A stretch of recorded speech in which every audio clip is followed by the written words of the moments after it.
Fala, nação tricolor! Como é que vocês estão nessa quarentena? Espero que estejam todos bem e em casa. Nesse vídeo nós vamos falar que não é oficial, mas já é pré-candidato. Sim, Marco Aurélio Cunha falou sobre a candidatura.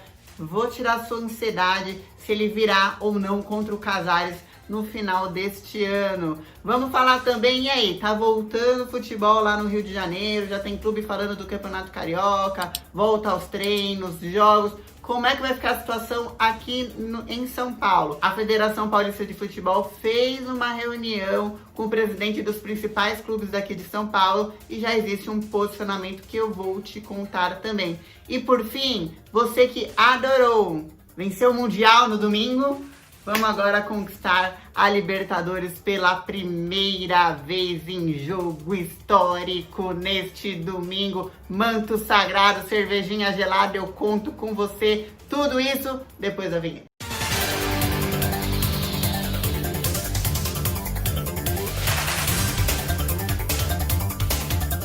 Galera, vamos falar primeiramente de Marco Aurélio Cunha, que eu sei que é o assunto que vocês mais me perguntam. Eu estou começando aí uma campanha de conscientização de São Paulo, tanto com sócios do clube, digo, né? Quanto com torcedores. Vira e mexe, eu faço pergunta pra galera, vocês entendem como funciona o processo político? Vocês entendem isso, aquilo? E a galera, não, meio que tô viajando, só quero saber se Marco Aurélio Cunha vai sair como candidato ou não. E esse vídeo é pra falar disso. Marco Aurélio Cunha deu uma entrevista pro blog do Pretzel. Inclusive, vai dar uma entrevista pra gente. Já conversei com o doutor. O doutor falou, Laila, aguarda mais um tempinho aí e vamos ter uma entrevista aqui no canal. Sim, olha, ó. Show de bola. Pois é, por que vamos aguardar mais um tempinho para essa entrevista acontecer? Porque ele se oficializou como pré-candidato. E aí precisa de mais ou menos 1 a 2 meses para oficializar como candidato. O que significa quando é pré-candidato? Significa que eles estão montando uma chapa forte, eles estão pegando vários grupos políticos. E aí, o que você pensa? E você, vem cá, quais são suas ideias?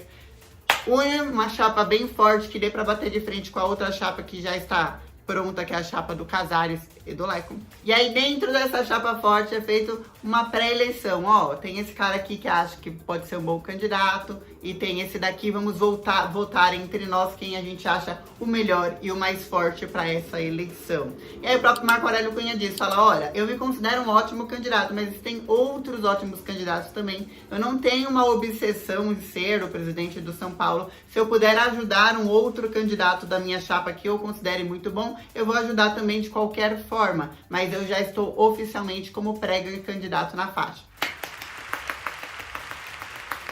O Marco Aurélio Cunha disse também que, olha, tem todo um programa de gestão, de governança, de desafio com o déficit milionário que poderia causar, por lei, afastamento do Leco. Isso te conto no último vídeo, volta lá para você ver.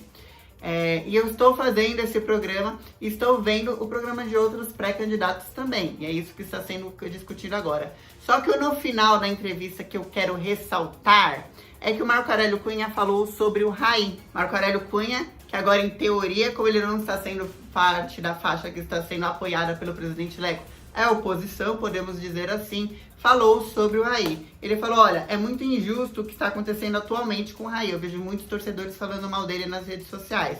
A galera só vê resultado. Ai, putz, não relevantou o troféu do Campeonato Paulista no ano passado, culpa do Raí. Não deu certo um jogo ou outro, culpa do Raí. E a galera não vê um trabalho enorme, por exemplo, a má gestão, o processo de dívidas, o processo de repente liberar muito dinheiro do futebol e não liberar muito dinheiro para outras coisas que poderiam ter sido feitas. Isso vem do Raí, se existe uma pirâmide com conselho de administração, se existem diretores executivos também, diretores executivos de finanças, diretores executivos jurídicos, diretores executivos de administração, de infraestrutura e todo um conselho de administração, mais o presidente. Então, assim, ele fala, às vezes a torcida não entende todo esse mecanismo, esse motor, como gira, e só joga no Raí porque não trouxe ainda um troféu. Ele falou, ainda exaltou, olha, considero o Fernando Diniz um acerto do Raí. Considero que, apesar de tudo que aconteceu no ano passado, esse elenco é um elenco muito forte, é um elenco muito bom. Então ele considera um bom trabalho do Raí, no geral, não que não tenham tido os erros, mas que ele considera um bom trabalho. E ele diz ainda que, olha, não só como ídolo, mas como diretor, o Raí tem que ser respeitado. E eu assino embaixo, Dr. Marco Aurélio Cunha, Tô com você, não só como ídolo, terror do Morumbi eterno, mas agora falando do diretor. Ninguém é isento de erros, mas nos últimos 10 anos ou até mais, foi o diretor que menos errou, que mais entregou, tá aguentando pressão política de todo lado e ainda é bode expiatório para muita coisa que essa gestão apronta, que o torcedor fique mais esperto com isso, beleza? Então tá aí, essa é a notícia do Marco Aurélio Cunha, que falou do Raí e falou, sou sim pré-candidato à presidência do São Paulo. Boa notícia para você, tenho certeza. Agora, gente, a gente vai falar retorno do futebol. Primeiro eu quero saber a tua opinião. Você é a favor? Tem que retornar o futebol do jeito que tá? Estamos aí no auge da curva, nem acompanhei o número esses dias, mas estava acompanhando aí até 2 dias atrás. Estamos aí no auge da curva. Você é a favor do retorno do futebol agora, dos treinamentos? Lembrando que lá no Sul já retornaram os treinamentos, mas eles vivem outra realidade. Então, assim, a gente viveu na semana passada o quê? O presidente do Flamengo e do Vasco se encontraram com o Jair Bolsonaro. E aí falaram, não, vamos retornar ao futebol, não pode parar tudo, temos que voltar com os treinos. Estão falando, até o prefeito de lá está falando de retornar agora o Campeonato Paulista e estão falando já em retornar os treinos. O Botafogo e o Fluminense vieram em nota oficial dizer, nós somos contra, nós não queremos treinar e não queremos que retorne o Campeonato Carioca, ainda é muito cedo. Lembrando que são 4 mil mortes pelo coronavírus lá no Rio de Janeiro e mais de 30 mil infectados atualmente. E o grande X da questão não é nem o número, é o sistema público de saúde lá, que já é um colapso natural. Hoje em dia nem se fala. Trazendo essa realidade aqui para São Paulo, vou te trazer 2 pontos de vista. Primeiro ponto de vista, a gente tem que pensar que vai existir ainda um Campeonato Brasileiro e uma Libertadores. É justo os caras começarem a treinar tudo lá? Você vê o Grêmio, o Inter tá treinando, já tá jogando. Você vê aí, volta o Flamengo, volta o Botafogo, volta o Vasco, volta todo mundo. E vão ficando os times de São Paulo, que somos epicentro, para trás. É justo para um Campeonato Brasileiro ou para uma Libertadores tudo isso acontecer? Não deveria ser todo mundo de volta mesmo?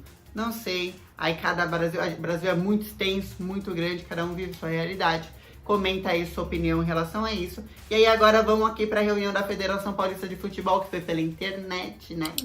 Porque senão ia ter que usar máscara, ficar distante, enfim. E teve tanto o presidente da Federação Paulista quanto os presidentes dos principais clubes aqui de São Paulo, os 4 grandes, etc. E foi questionado sobre isso. O que vocês pensam em fazer?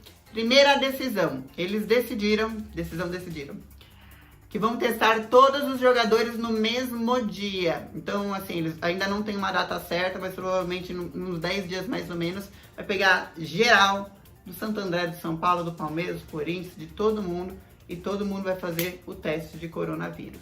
Por que ainda vai ver essa data aí certinho? Porque eles já vão também decidir nesse período, além de ver a data, eles vão decidir quais serão os protocolos pós-teste, obviamente, né? Segundo em carta pública, que começou pelo André Sanches, presidente do Corinthians, depois veio o Gagliotti, depois veio o Leco, eles falaram assim, tamo junto, assina embaixo, é nóis. Eles são contra o retorno dos treinamentos agora, são contra o retorno do futebol, seja do Campeonato Paulista, do Campeonato Brasileiro, eles são contra. Inclusive, uma das frases do Maurício Gagliotti é, nós queremos retornar, mas a vida é mais importante. Eles não querem colocar tanto os jogadores quanto todos os profissionais, todas as pessoas da delegação de futebol em risco. Qual que é a sua opinião? Escreve aí embaixo sobre isso. Temos que finalizar falando de notícia boa, porque ninguém aguenta mais falar de Covid. Já tirei uma notícia boa no começo, vim agora com um pouquinho de Covid e agora outra notícia boa. No domingo, 9 horas da noite, na Gazeta, lá naquele programa Mesa Redonda, aguarde. Coloque o seu manto. Deixa a cervejinha pra gelar. Ela coloca uns snacks assim, ó, em cima da mesa. Porque o São Paulo vai conquistar as Américas pela primeira vez. E um jogo sensacionalmente histórico, com a narração de Galvão Bueno, que estava fora da Globo, narrou a conquista do São Paulo, da Libertadores de 1992. Foi a maior audiência da Gazeta da história. Até hoje, nada na Gazeta teve tanta audiência quanto isso. E aqui também no Morumbi, se alguém lembrar, foram 105 mil pessoas dentro do Morumbi, além dos 20 mil que estavam esmagando literalmente o estádio. Que dia, senhoras e senhores, que dia. Pois é, vamos reviver esta emoção neste domingo. São Paulo e News Old Boy, um time de Argentina, encontro marcado às 9 horas da noite. Tô pensando em fazer uma campanha do tipo, você coloca o manto, marca a gente no Insta ou no Twitter, e eu sorteio de repente uma camisa, uma caneca. Não pode ser uma camisa oficial porque, né, gente, a grana tá curta. Mas vou escolher alguma coisa. Vocês topam fazer comigo essa campanha de levantar uma hashtag às 9 horas da noite na conquista da Libertadores? Escreve aí embaixo. E pessoal, se você puder, fique em casa. Se não puder, tiver que sair para trabalhar, esteja a salvo. Grande beijo.